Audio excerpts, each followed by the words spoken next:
Đây là ăn xui đằng tươi nước ớt cà của ăn xui nè. Chứ không phải là ai nó cũng nuôi, nói sao người nó nuôi nó không có phải vậy. Dạ. Mà nếu mình hợp lệ thì cả chính phủ nuôi. Mà nó không hợp lệ. Ok, nè nè pe nè. Lơ bữa chít hay chít nằm bữa chít ngoài cướp hành ai quay phim chạy ngột cái mà khít hè thầm gọi của primi nó tạm hiệp tạm trao anh tạm hiệp ở đẹp parapol nè long tao nằm ngột có tầm si nè có tầm si anh chỉ ăn lo hôm kia mà hôm kia sinh lo này hiệp rau căng như nào nè ông tiên tam làm vùng lang tam bạc hà rau thơm tại rau thơm em hôm tăng xa rau thơm nhá một cái rau thơm nó tam hiệp thì hôm kia tam hiệp thì mà quay hơn nát cái phim thì khôi tam rau muống nè rau muống rau thơm đây là tam pin là tam rạch anh ta tam rạch là gốc mình tam rạch xem nào tam bạc hà vườn này đi toàn cái gì đấy tam lăng thì thuật năm quay hỏi chuyện cướp thuật cho các như vậy vậy đó tam phân con tụm ấy muốn cho xa thế không chơi mà làm rạch tay rạch câu nằm rạch tôi tam rạch tam lăng tôi nằm lăng tam rạch tam lăng tôi không chơi nó cười phải làm nát thơm được vậy tam plân lầu plân để hầu tam plân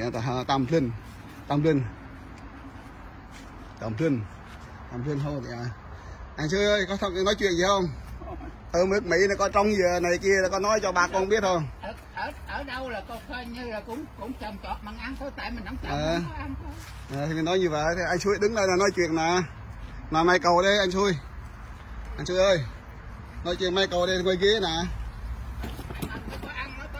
thì đây nói như vậy anh Xui đứng đây nè nói chuyện nè để mình ở Việt Nam hoặc ở đó thì mình cứ làm ở đâu mình có trồng mới có ăn rồi có làm mới có ăn không phải là người ta cho mình ăn không có tay mình làm thì có tất cả mình được ăn hết ở đây là trồng ớt nè rồi trồng sả nè rồi khoai lang nè đậu bắp là chúng tôi là ở nước Mỹ cái gì cũng vẫn trồng như người Việt Nam vậy thôi cuộc sống ai làm thì có ăn không làm có ăn có thật là như vậy người ta nói là có làm thì có ăn không làm thì đói tuy nhiên rồi vì sống ở đâu thì làm ở đó nên mới có đồ ăn được cuộc sống mình không ai chăn nuôi cho mình có gì mình thứ ăn hoặc là cũng có việc làm hoặc là bệnh tật này kia hoặc là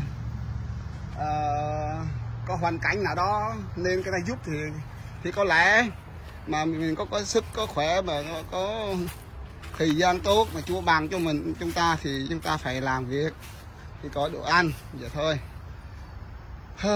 Đây là đang trồng này đồng đây trong thùng là ăn cũng giỏi lắm trong cái gì cũng có ở đây hết mà trong thùng cũng có trong nè rồi rau thơm đủ loại ở đây là không có gì thiếu ớt là ớt nhiều lắm là trái dữ lắm là không hay nổi luôn bây giờ tới tháng 10 rồi ớt này có thể là không hay nổi rồi có khi là bỏ hoang vậy thôi các bạn ơi ớt này không trong nổi không ăn nổi đâu chúng tôi thì có như vậy thì không thể ăn nổi được cái ớt này thì hái được thì hái và con dưa trong cây thì bỏ lại vậy thôi chúng tôi có lời nói cho bà con vậy bà con tham gia là ủng hộ kênh chúng tôi nha để chúng tôi làm thêm nhiều kênh nữa cái vị được thêm kênh ở Mỹ được cuộc sống ở Mỹ trong đồ như thế nào ớt ca như thế nào đó đây là anh Trang coi anh Suy ơi anh muốn nói chuyện gì không hả thì chỉ nói ở đâu cũng phải mình có ăn thôi thì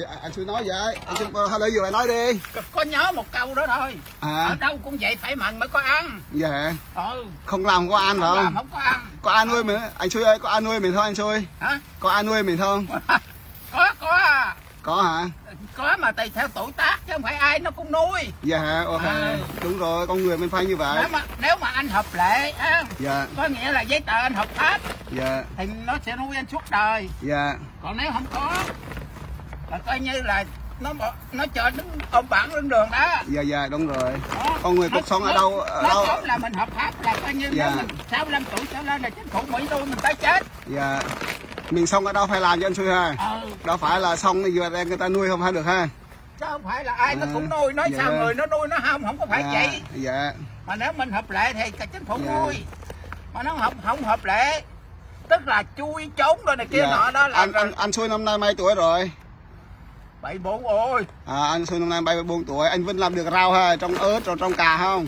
Giỏi lắm có phải? Trong cà, trong ớt, trong rau, thơm, rau hút, dấp cá là coi như trồng đậu bắp có đủ hết. Dạ đủ hết. Dạ. Có hết. Phải mua. Dạ.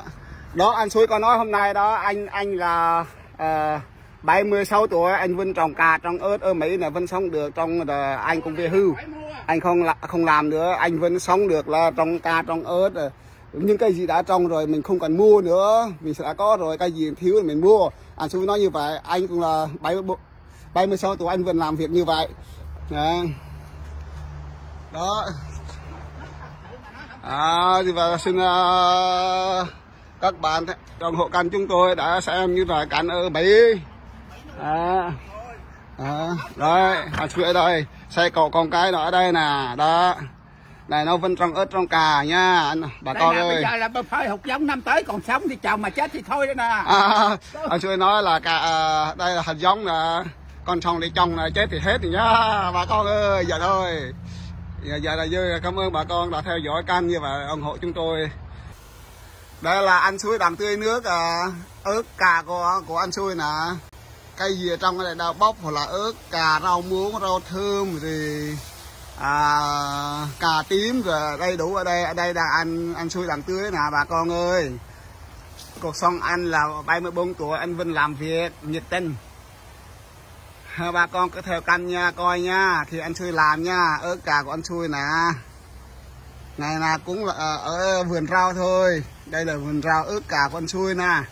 Cái gì cũng trong hết ở đây là cu kiểu rồi khoai lang rồi xả rồi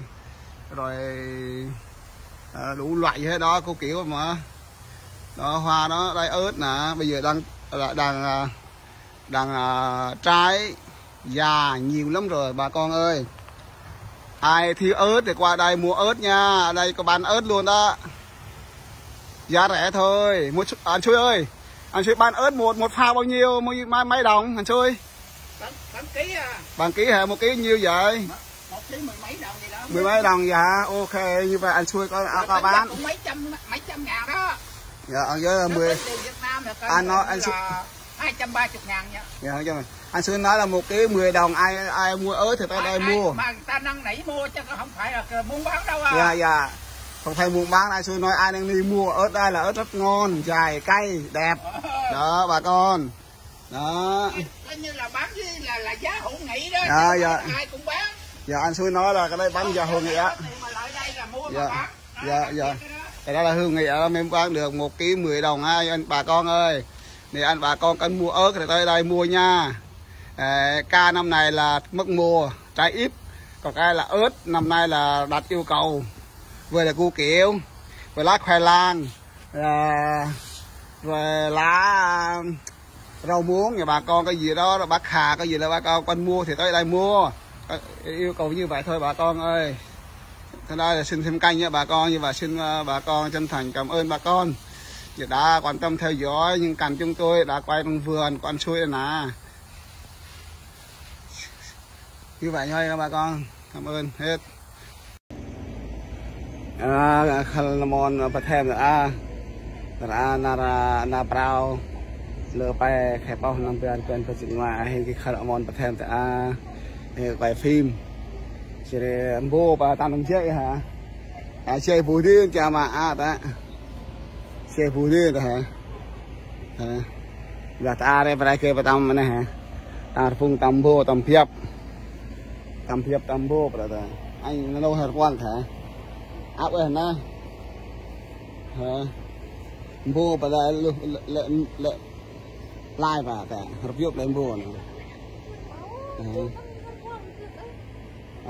mấy chú mi hay là tại này bian hạt đông mi thêm nó hàng thêm hạt mi rồi bà kia mà này hả bạch quanh hả như xe bòn nào thì tao nhìn là trên bước là mình ăn được khẩn là nhiều mà ya nè pre anggal rồi chung mình ăn hết phải hè ai phải hè cho nên ai